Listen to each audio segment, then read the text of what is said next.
Vou dar um exemplo para vocês. Aqui nessa primeira elevação, você comeu no seu café da manhã um pãozinho integral com queijinho branco, desses lightzinho, tá? Ocorre essa elevação toda porque você quase não tem gordura e quase não tem proteína ali. E tem uma alta dose de açúcares. Mas a torrada não é doce. Ela não é doce, mas ela é rica em amido. Ela vem da onde? Do que é feita essa torrada? Não existe uma planta que se chama planta de torrada. Então ela foi feita com farinha de trigo.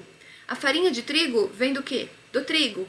O trigo é um grão. Grãos, de modo geral, são alimentos que carregam altíssima quantidade de amido.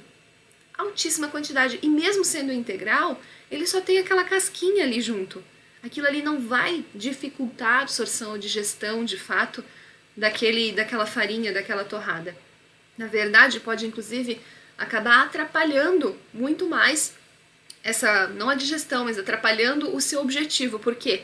Porque ela provoca o mesmo pico de açúcar, de glicose no sangue, o mesmo, se não pior, do que comer o pão comum, tá? Aí você foi lá e fez esse cafezinho da manhã, ocorreu isso. Daí no meio da manhã, você tá lá no seu trabalho, numa boa, mas te dá aquela fome. O que você come? Uma barrinha de cereal.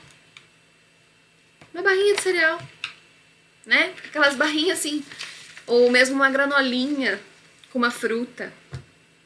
E aí você está elevando a sua glicemia e estimulando a sua insulina o tempo todo. Então é por isso que eu digo para vocês que determinadas escolhas dos alimentos de vocês no dia a dia vai acabar influenciando de modo que você não tenha esses picos de insulina, mas você tenha uma quantidade normal de insulina flutuante.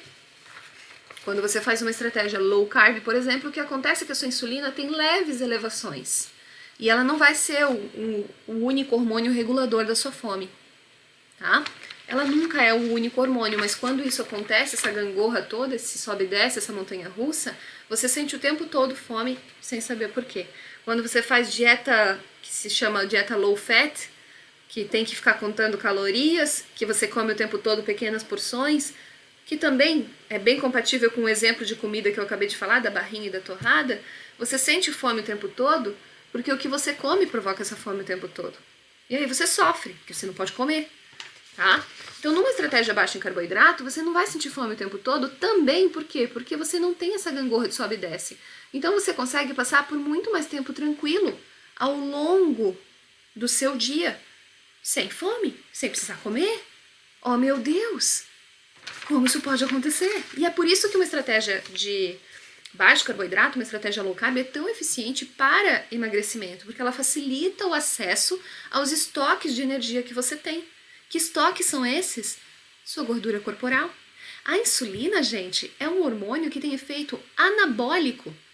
E o que isso significa para vocês, que não são nutricionistas? Se ele tem efeito anabólico, significa que ele tem efeito de armazenador. A insulina armazena. Então, quanto mais eu fazer isso aqui, ó, eu vou passar mais fome ao longo do dia, mas não vou ter tanto efeito no meu emagrecimento, porque o tempo todo eu tenho esse hormônio aqui trabalhando para armazenar. É lógico que teu corpo vai falar que tá com fome pra ti. Porque o tempo todo tu tá dando o tipo de comida que não tem qualidade, não tem densidade nutricional e deixa o teu corpo faminto. E ainda assim tu pode estar te prejudicando. E isso que eu dei agora foi um exemplo de alimentação saudável. Uma pessoa que se torna diabética normalmente não está fazendo uma alimentação saudável. A gente acaba desenvolvendo essas doenças crônicas não transmissíveis, diabetes, pressão alta, hipercolesterolemia, que é o colesterol alto, obesidade, sobrepeso, síndrome do ovário policístico. Por quê? Porque a gente tem estilo de vida ruim, tem péssimos hábitos alimentares, ou ruinzinhos às vezes, nem tanto, né, nem tão péssimos, tem hábitos de atividade, de movimento, hábitos de sono. Nosso hábito, de modo geral, não é tão bom. Então acaba desenvolvendo esse tipo de doença. Por isso que a gente chama as doenças crônicas não transmissíveis, que são essas relacionadas à resistência à insulina, de doença do estilo de vida. Porque justamente é o que você coloca na sua boca que faz você ficar doente. É por isso que diabetes do tipo 2, que não é aquela que fica usando insulina, é aquela que toma o medicamento, o pré-diabetes também, é uma doença nutricional. Por quê? Porque justamente é o que você come que te tornou diabético. E é por isso que também ela pode ser, vamos dizer, reversível, né? Você pode trabalhar a remissão do diabetes com uma estratégia low carb. porque justamente você melhora a qualidade da sua dieta, para de ficar fazendo pico e passa a ter uma insulina mais normal. Já amassei meu papel. Em quantidade, em constância, em níveis normais no seu sangue, certo?